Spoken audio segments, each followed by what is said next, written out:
Hi, പ്രിയമുള്ളവരെ, ദൈവത്താൽ അനുഗ്രഹിക്കപ്പെട്ട മക്കളെ, ഇത് നിങ്ങളുമായി പങ്കുവയ്ക്കുന്നത് ഒരു പ്രത്യേക കാര്യമാണ്.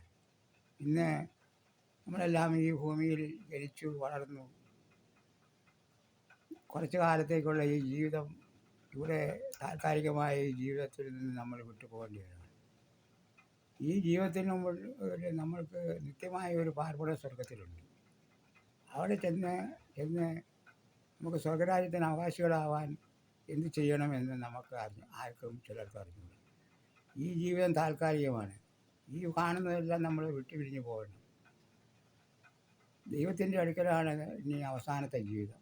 അവിടെ കയറണമെങ്കിൽ നമുക്ക് ചില കടമ്പകൾ കടക്കേണ്ടതായിട്ടുണ്ട്.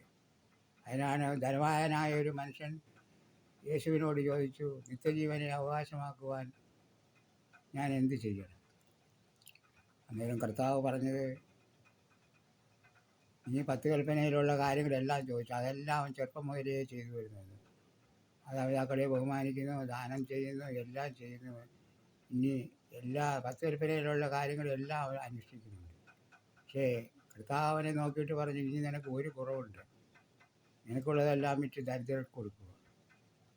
അത് കേട്ടപ്പോൾ അവൻ അതിദുഃഖിതനായിപ്പോയി. അവൻ ഒരുപാട് സ്വത്തുള്ളവനായിരുന്നു. അവൻ ഒന്നും മിണ്ടാതെ അവൻ പോയി.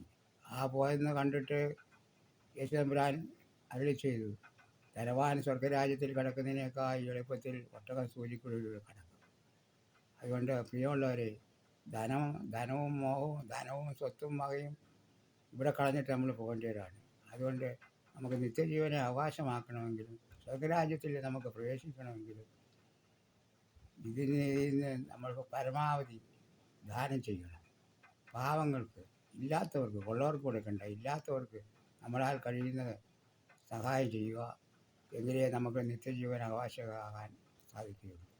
ഈ വീഡിയോ നിങ്ങൾക്ക് ഇഷ്ടമായെങ്കിൽ ലൈക്ക് ചെയ്യാനും ഷെയർ ചെയ്യാനും സബ്സ്ക്രൈബ് ചെയ്യാനും മറന്നു പോകരുത്. സബ്സ്ക്രൈബ് ചെയ്യാത്തവരുണ്ടെങ്കിൽ സബ്സ്ക്രൈബ് ചെയ്യുക, ലൈക്ക് ചെയ്യുക, കമൻറ്റ് ചെയ്യുക. നിങ്ങളുടെ അഭിപ്രായങ്ങളും നിർദ്ദേശങ്ങളും കമൻറ്റ് വഴി അറിയിക്കുക.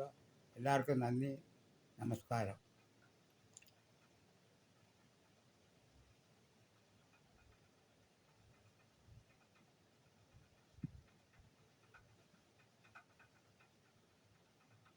മനമേ പക്ഷിഗണങ്ങളുണർന്ന് പാട്ടുപാടുന്നു. മനമേ നീയുമുണർന്നേറ്റേശു പരനെ പാടി സ്തുതിക്കാം. എൻ മനമേ യഹോവയെ വാഴ്ത്തുക, എൻ്റെ സർവാന്തരംഗമേ അവനെ സ്തുതിച്ചിടുക. യേശു